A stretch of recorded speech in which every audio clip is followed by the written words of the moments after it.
Hello everybody, and welcome back to the smoke room. We are here in Cynthia's room. Important conversations will likely be had. I think we're also turning in for the night. Not in Cynthia's room, 'cause that's a woman. So we don't do that here. We don't do that. I move in, and Cynthia shuts the door quickly. They're giggling again. I see the bunny girl sitting on Cynthia's bed, but she's buried almost up to their neck in pillows. Lucy is there, painting her nails an Easter egg blue, while Cynthia gets back to putting curlers in the girl's ears. The hell are you doing to the children? Oh no, he's not gonna tell, is he? No, Lucy, he's not gonna tell. She just needed a hot bath, and a little bit of love is all, Mr. Ayers. You don't mind none, do you, Miss Boik? Boik! Why is her name this? The rabbit, who looks more pillow than girl right now, looks like her soul has already ascended to heaven. Nah, I don't mind. Now, look at pretty little smile. Okay. That sentence just doesn't quite work for me, but okay. It's probably correct grammar, but I'm like, should there be look at that smile? I don't know. I don't know, man. I'm not an English major. I was an art major. A far more worthless profession. That smile would turn winter season, it would. She's got spring shine, Dipples.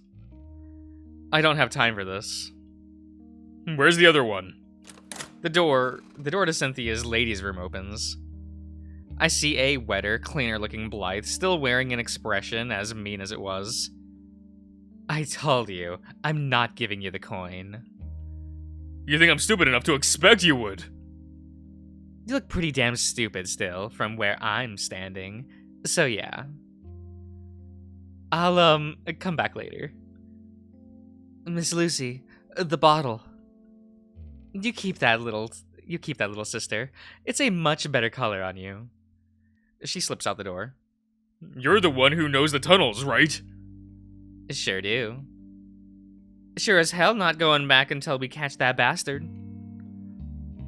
What if he has to go back through them?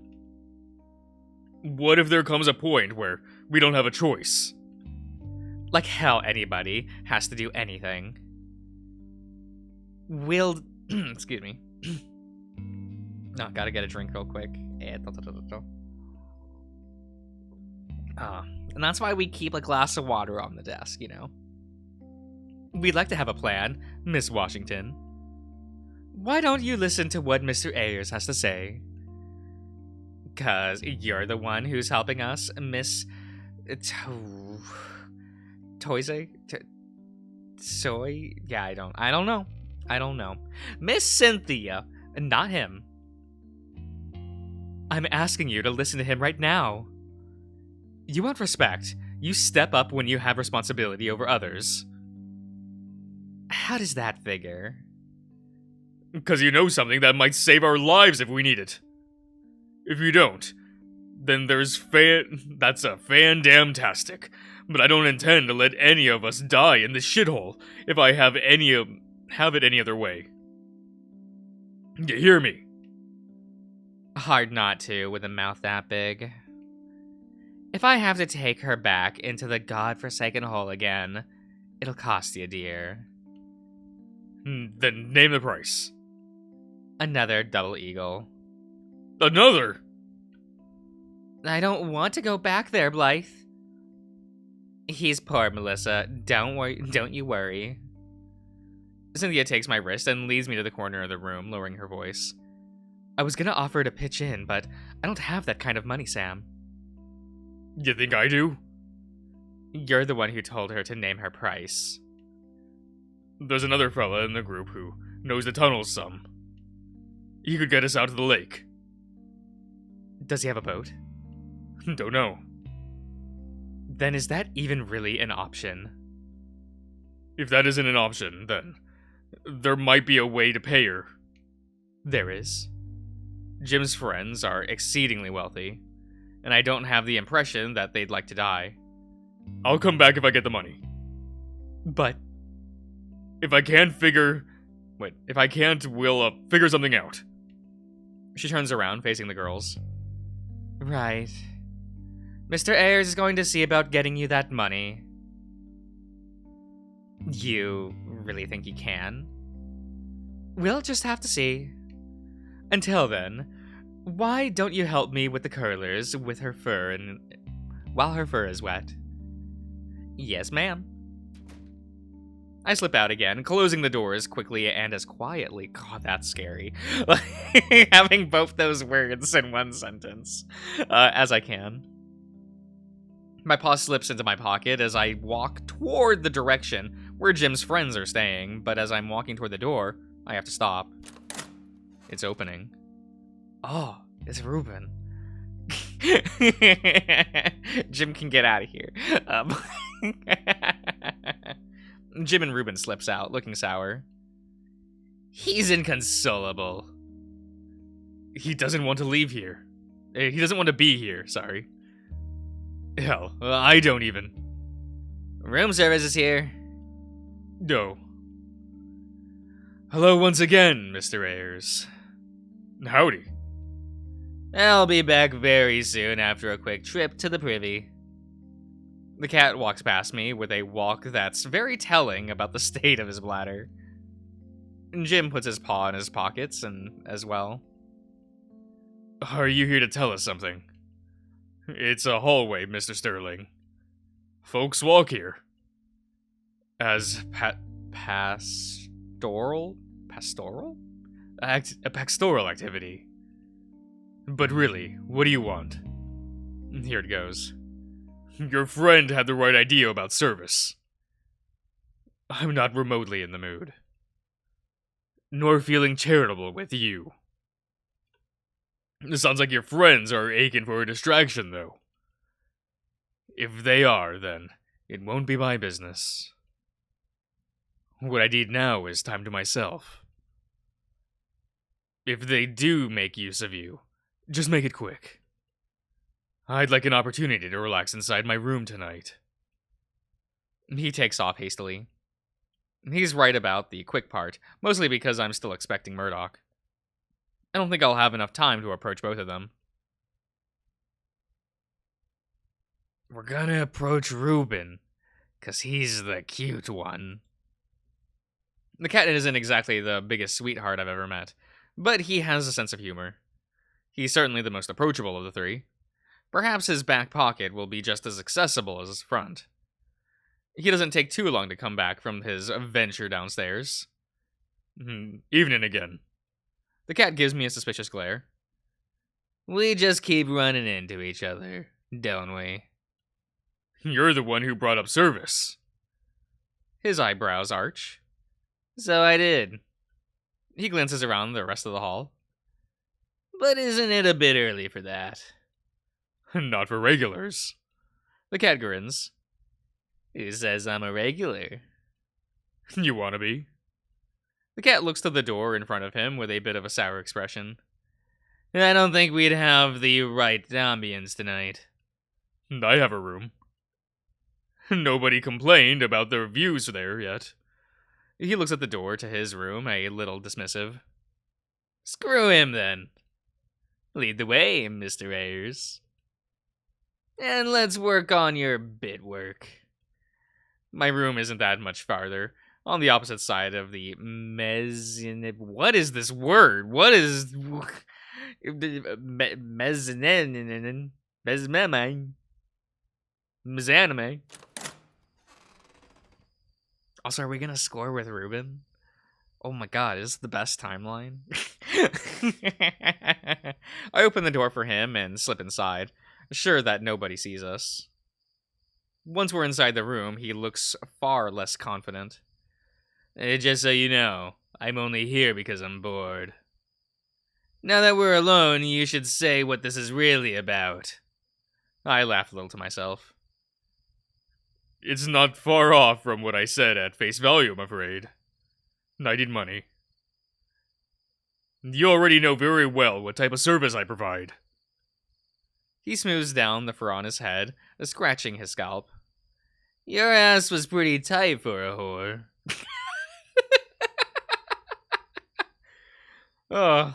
Most men don't usually get my ass. He smirks. I suppose you think you're something special. No. I just tell most men can really appreciate a good ass. He snorts. Most will tell you a broad's ass is much better, but I'm not picky. I humor him with a skeptical nod. A little queer to prefer ass when there's access to cunny, though, ain't it? He stops smirking. Yours is a good peach. It's not so different from the front or the back.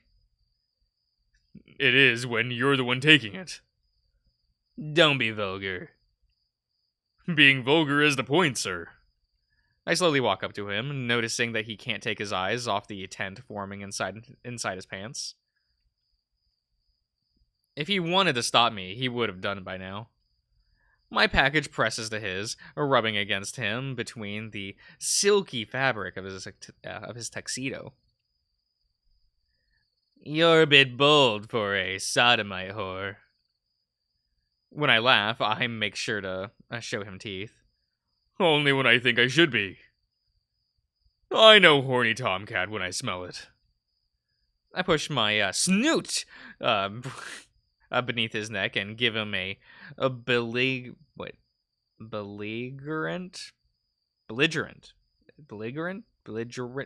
Is that how that's pronounced? A sniffer. His chin lifts as I guide my tongue against his neck, the unmistakable sign of involuntary surrender. There's a sparkle in his eyes. Tell me why you need money, though. I lick my lower lip. If the trains don't start, and we still want out, we're gonna need money. The tent forming in his pants is starting to stain the fabric. How much money? I hesitate. A double eagle. The doctor lets out a grumble, his tent still growing. A little rich for your blood. Not yours. Astute. But steep for another squirt beneath your tail, though. Not so steep if you value your life. He chuckles again. Mr. Ayers, I've earned everything I have. I'm sure that you have. Though being born rich probably helped you some. You don't tend to spend your nights sucking dick to save up for medical school. A regular day at the office for me includes inducing women into sleep before cutting them open. Usually it's kidney stones. Okay. He thrusts his hips against me. Slowly. A day for you, or night rather, means lending your mouth, your tail, and your hands to anyone who asks for some relief. He thrusts again. No doubt all the lonely men in this town need that relief. There's a stain forming in his pants. His breathing speeds up. The gratification is undoubtedly marvelous. I dip his neck again and stretch my jaw against his throat. But please convince me why a man like me, who saves so many lives... He has to stop to squeal when I apply just a little bit of pressure to the bite. Owes a double eagle to you, who, no offense, provides an easily replaceable skill set. Then I have to take my mouth off of him and furrow my brow at the man. Suddenly it feels like I'm in school again. So, I ain't no surgeon, but I can break it down. I need to give money to the only person who can help us. A person who barely trusts anybody, mind you. But I ain't got cash. So let's work together to live. I pet his bulge, feeling his pulse beat angrily through his damp suit pants. And I'll also clean your dick and balls. We got ourselves a deal, or nah? Perfectly happy to skip the sex too, if that's what you want. The cat stares at me, a little more unimpressed. But he does start to loosen his belt. Hello, and welcome back after the edit, everyone. That was exciting. That was very exciting. That was a fun time with Ruben, some might say. That's a good bitch. You know my name, sir. He shrugs. No offense meant. It just seems to suit you. He plucks a checkbook from his internal pocket and borrows a pen and ink bottle from my table without a skin. Passionless, as if he's writing just another note for medicine, he scrolls onto a piece of paper. A check is fine. Coin is preferred. Then a check is fine. He folds it in half and then slips its corners beneath a candlestick. Hopefully a sufficient enough ransom on my part. Given there will be discretion. There's always discretion.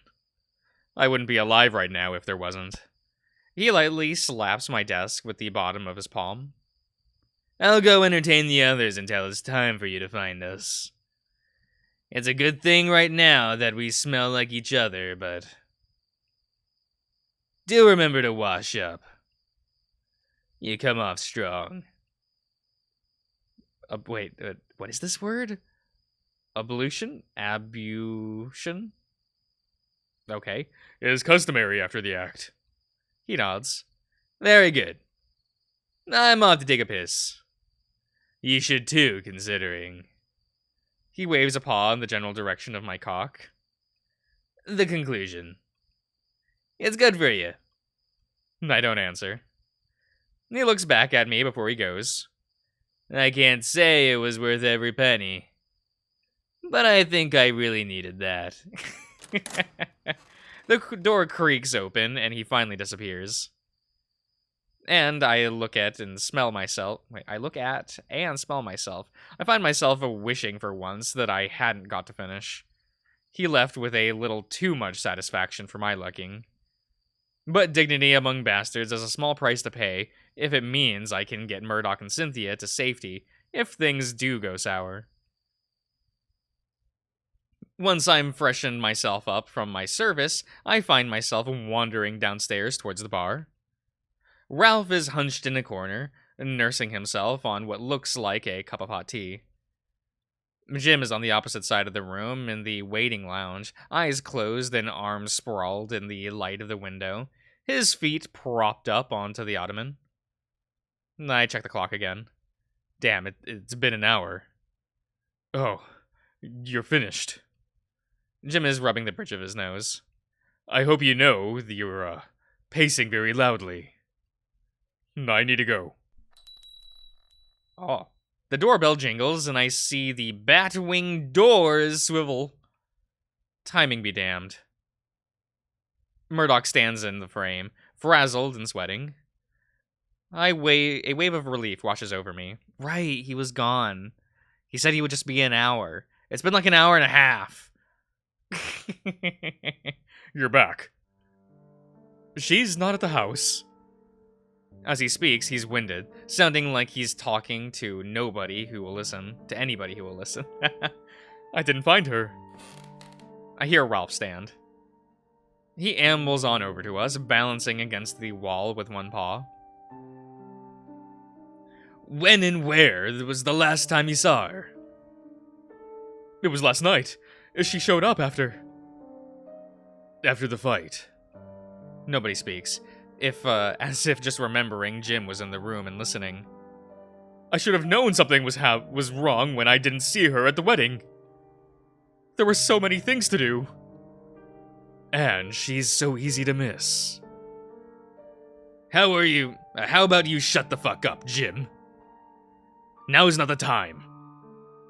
If I wanted to be petty, Ralph, I'd be talking about your sobriety right now. There's some venom in those words. But none of you notice that she does it on purpose. That one revels in blending in with the air. We're not asking for a character analysis, you musty fuck. We're trying to figure out where she is. Murdoch slides against the wall, staring out into nothing. For the first time, I can see he is about to burst into tears if things go on like this any much longer. Murdoch. I put both of my paws on his shoulders so I can make him look at me. Why did you go to the house in the first place? Because that's where she'd go. The house is where she'd go to be safe. Is that really where she'd go, Murdoch? He doesn't answer. Hey, keep with me. You know her best, right? He nods, going limp in my hands. Now is the house where she would go? Or is the house where you would go? He squeezes his eyes shut. There's a tear. It's where I would go. So she'd never be there in a disaster, would she? No. So what's the most important thing to her, if she thought there was going to be trouble? He wipes his eyes and clears his throat. She's at the school. I let him go, then look at Ralph. You think that's true? It wouldn't surprise me. The observatory is her life's achievement. I wouldn't doubt she's protective. She's not safe for her. It's not safe for her to be alone there. It might be safer than here. This time, when Jim interjects, nobody decides to interrupt him. The elevation is one of the higher points in town, and the building is isolated on 1,000 square yards of property. Not to mention, there are bars on the doors and windows. Why were there bars on the doors and windows? It's common on schools. Children make for easy hostages. Parents like to make sure they're secure. More like to keep the kids from getting out. Again with the drama. Not everyone grows up with the posh boarding schools, Jimmy. Some schools, more than others, feel like prisons. Sounds to me like another excuse to be uneducated. Both of them had a dozen years more schooling than me, so I don't much want to hear them argue about this. Excuse me? I nearly jump when I feel the tug on my sleeve. Everyone stops talking at once, now that we see the rabbit girl out of her room. What are you doing here? She glances around the room without moving her head. It seems like she is going to give up saying anything at all, but then she opens her mouth again. I know, I probably shouldn't be out and about for long, but I just wanted to say I'm sorry about Miss Washington's attitude. She strikes me as somebody who knows how to speak for herself, Miss Boyk. And yes, I suppose that's true. But just know she's very protective of me. And she's very protective of herself, and rightfully so. We're too used to nobody helping. Neighbors, they're supposed to help, because it's the right thing and good thing to do. But people out here, they don't do that. Well, most people, I mean. We're too used to that. Now you listen here. I exhale, then I crouch to meet eyes with her. Your friend. She had a right to be mad at me. I told her I would help her, and I should have known I had other obligations. I got her that money. She seizes up a bit. You mean we have to go back in the tunnel? Maybe we don't have to. Mr. Ayers, I can't. Well, maybe you don't have to. But you can feel it coming, can't you? Like a whistle in the air that decides how slow your heart is allowed to beat. She looks around at everyone's faces. Everybody here can feel it coming, right? I can't go back to those tunnels again. There's tears in her eyes now. I exhale again. Then I scratch the back of my head. But what if you could? With a big group protecting you? She opens her mouth, saying again to say something. She's whispering. She heard a voice, like voice of doves, cooing all together. They sounded kind and full of love. In that pleasant weather. Then she grips my paw with a much smaller paw. Come by, was still their cry. Then her mouth closes. Let me tell you a secret. She wipes her eyes with her free paw. I don't much get excited for secrets no more. I nod, slowly, then try to think. I'm scared of those tunnels too. But every time I walk through them, I think about them just a little bit less. But if I just have to walk through them one more time, I ain't ever gotta do it again. Now wouldn't that be grand? She nods. Then she whispers again. To cheer one on the tedious way. To fetch one if one goes astray. I stand up and she lets go of my paw. That help any, miss? Yeah. I think so. Good. I'll go back up to Miss Cynthia's room then. That's a good girl. Give us a few and tell her we'll be right up. Alrighty, sir. I see her walk towards the foot of the stairs. Then she stops, looks towards the long hallway below them. Mr. Ayers, where does that hallway go? That's just the laundry room and an office. Oh. I don't know why, but I don't like how it smells. I'm not sure what to say to that. I don't know, maybe Harlan's dead body is back there or something. She doesn't seem like she has much more to add, so she ascends the staircase. She was slow. Murdoch shakes his head. She's memorized Goblin Market. That's not a short poem. Something terrible must have happened to her. Or else she saw something happen to somebody else. Jim clears his throat. Unless we're waiting for somebody else, I take this to be the extent of our party. Murdoch looks out one of the windows, as if hoping to see somebody out there. Looks like it is for now. Why don't you get your boys and bring them over to Cynthia's room? Jim stretches his neck and arms as he raises from the chair. I'll fetch them. Just stand outside the door, so we know which is which.